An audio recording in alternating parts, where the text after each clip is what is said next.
watching Take a Leap.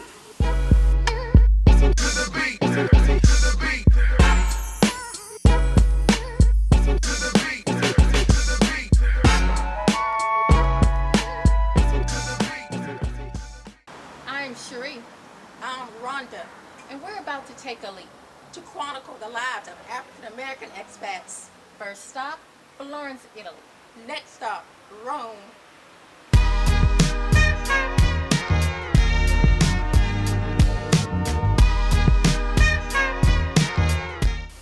This is Cherie Washington with We Connected Productions, and we're here with Andrea Adams with Travelista TV, and we're going to talk with her a little bit about her experience as she take a leap to Italy.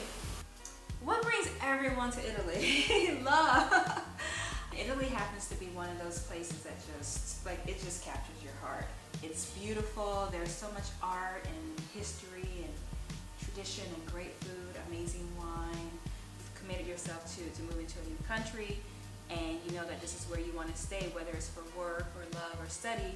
You want to be able to communicate with local people. And the thing about Italians is they're grateful if you try. If you just try to say a few words, if you see them in the morning, you're like, buongiorno, signora, they are happy. And they'll just start speaking back to you fluently and you won't understand anything. And I decided to come back this time around for amore.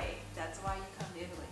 So I fell in love here, I fell in love with a man here, and now I'm married to an Italian. So that's why I'm back this time around. And although it's sort of a smaller city, you still feel like when you're in Florence that you're just transported back to the period of the Renaissance and the Medicis, because everything is still so well maintained. And sometimes if I'm riding my bicycle through the center and I pass by the Duomo, or I'm crossing the Ponte Vecchio, or I'm at Piazzale Michelangelo, my heart still flutters, my heart still stops, because it's still one of the most beautiful places in the world, and I get to live here. So those are just experiences that I have every single week that just make me feel like I'm really lucky to be here. Travelista TV is a project that my good girlfriend and I, Terry Johnson, started a few years ago. Explore, experiment, and really be immersed in different cultures. We invested in more equipment and we invested in ourselves. We started going to filmmaking school and hosting school and learning how to edit, learning how to hold the camera, all of these different things, because we said, you know, if we're serious about it and we want to make a quality product, then this is what we have to do. And so Travelista TV began, it was born, and it became this online web series that is sort of like this cult following, where we find all these travelers who really like us, who identify with us and support what we're doing. And then little by little we just started growing the brand to make it an actual brand, so that other brands could attach themselves with us or to us. Brands that are interested in tapping into the female traveler, or the young generation X or Y traveler, or the African American female traveler.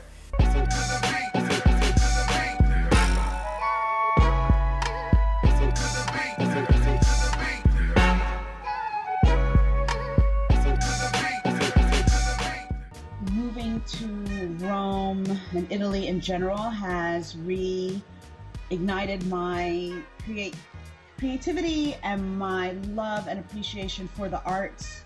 And I don't think I would have written Jumping the Broom if I had stayed in LA. If you can, spend time in that country before you move. Read the blogs of expats who live there, the good and the bad. I know plenty of expats who are older than me, who are in their 50s, and for them, the biggest reason it seems they moved to Italy was quality of life. The younger expats I know, people in their 20s, most of them either move because they have like a grandparent was Italian, they have an interest in like art, like one is an archaeologist or studying to be an archaeologist, or history, or they moved because they met someone who's Italian. If you're younger, you can get a student visa, find out the requirements to live legally wherever you're going, learn the language, save as much money as possible, and really think about in your heart, like, why are you moving to this country? If you think you're moving because it's good to change your life, but remember, whatever issues you have in your home country, you're bringing to your new country. You know, you're still the same person. It's just how you are in that new country that will be different. So don't expect the country necessarily to change your life. Your life might change in that country. Italy is one of the places you can get some of the freshest veggies and freshest fruits. In the States, you can always find strawberries, always find apples, always find asparagus and stuff. That's because they're genetically modified and they're grown in farms, and it's such a science to it. In Italy, it's just grown through farmers, and it's no genetics in there. And if they're in season, they're in season. If they're not, then they won't be there. And that's why it tastes so much better. The internship is sponsored through the U.S. Department of State.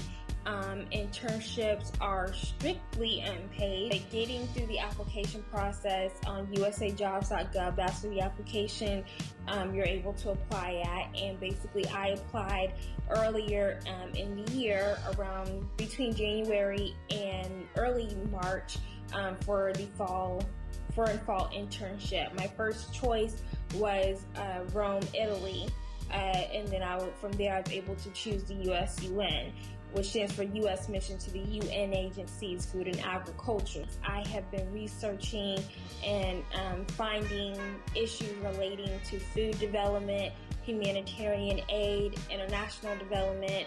Aspired to be a Foreign Service officer, so while during my internship, I've been working with Foreign Service officers. It's very expensive, period, just to live in Rome. And so I have a table, I have a bathroom, and in my bathroom I do have a shower, but I do not have a tub. Original Italian apartment, if you're trying to live as the Romans do, those types of things will not come. You just have to kind of do everything naturally. Dry your clothes on the line, open your windows, wrap up in bundles of blankets. So those are the major different things. I found my housing through a website called vrbo.com, and you're able to see the description, the amenities included, pictures of what everything looks like. Then you're able to contact the owner if you want. It also lists the rates, the price rates. And so just through some email communication, explicitly stating, what I'm searching in advance is you want a nice, furnished apartment, because my whole apartment is furnished.